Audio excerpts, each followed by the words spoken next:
জনজাতিকৰণ মৰ্যাদা দিয়াৰ কথা বাদেই দিয়কচোন। তেখেতলোকে ক'লে যে যিসমূহ ST আছে, যিসমূহ জনগোষ্ঠী আছে, সেই জনগোষ্ঠীসকলৰ কাৰণে আপোনালোকক জনজাতিকৰণ কৰিব পৰা নাই।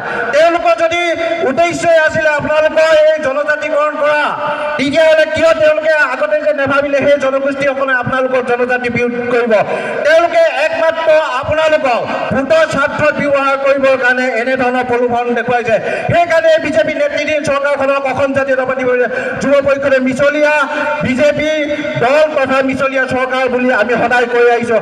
আৰু আগন্তুক দিনতো অসম জাতীয়তাবাদী যুৱ পৰিষদে চুতীয়া ছাত্ৰ সন্থাৰ হাতত ধৰি আগুৱাই যাম। আপোনালোকৰ যি সমস্যা আছে সকলো সমস্যা আমাৰ নিজৰ সমস্যা হিচাপে লৈ সদায় আমি আপোনাৰ ৰাজপথত হওক বা চৰকাৰৰ আলোচনা টেবুলত আমি অংশগ্ৰহণ কৰিম। আপোনালোকে যি সিদ্ধান্ত ল'ব সেই সিদ্ধান্ত নিজৰ সিদ্ধান্ত হিচাপে ঘোষণা কৰিম। আৰু আপোনালোকক আমি এটা কথা ক'ব বিচাৰিছোঁ যে যেতিয়াই এই বিজেপি নেতৃত্বাধীন চৰকাৰখনে জাতি মেটি কথা কৈ তেওঁলোকে শাসনলৈ আহিলে, ঠিক একেদৰে তেওঁলোকে বৃহৎ নদী বান্ধৰ বিৰোধিতা কৰিছিলে। যিজন ভাৰতৰ প্ৰধানমন্ত্ৰী, সেই প্ৰধানমন্ত্ৰীজনে যেতিয়া শাসনত বহিব 6 তাৰিখৰ 16 তাৰিখৰ আগত পাছত কিন্তু ইয়াৰ পৰা টালি টোপালি বান্ধি বিদেশী যাব লাগিব বুলি কৈছিল।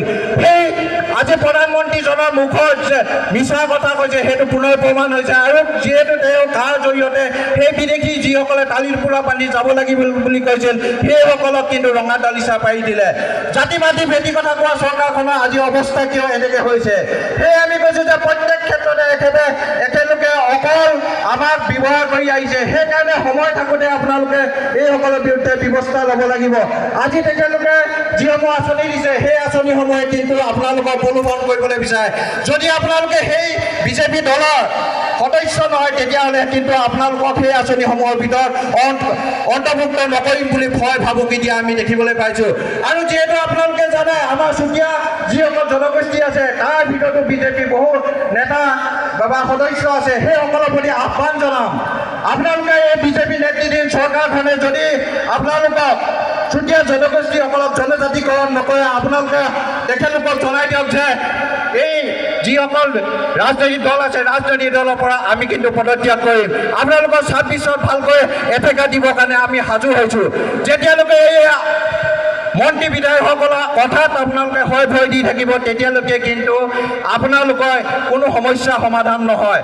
আপোনালোকে সেইকাৰণে ৰাজপথলৈ ওলাই আহিব লাগিব। চুতীয়া ছাত্ৰ সন্থাই যেতিয়াই আপোনালোকক যেনেকৈ বিচাৰে আপোনালোকে তেনেকৈ সহায় সহযোগিতা নকৰালৈকে কিন্তু আপোনালোকৰ সমস্যা সমাধান নহয়। পুনৰবাৰ অসম জাতীয়তাবাদী যুৱ পৰিষদৰ তৰফৰ পৰা আপোনালোক সকলোকে সংগ্ৰামী অভিনন্দন জ্ঞাপন কৰিছোঁ। আৰু কথা দিছোঁ যে চুতীয়া ছাত্ৰ সন্থাই যিবিলাক পদক্ষেপ লয় সকলো পদক্ষেপতে আমি সমানভাৱে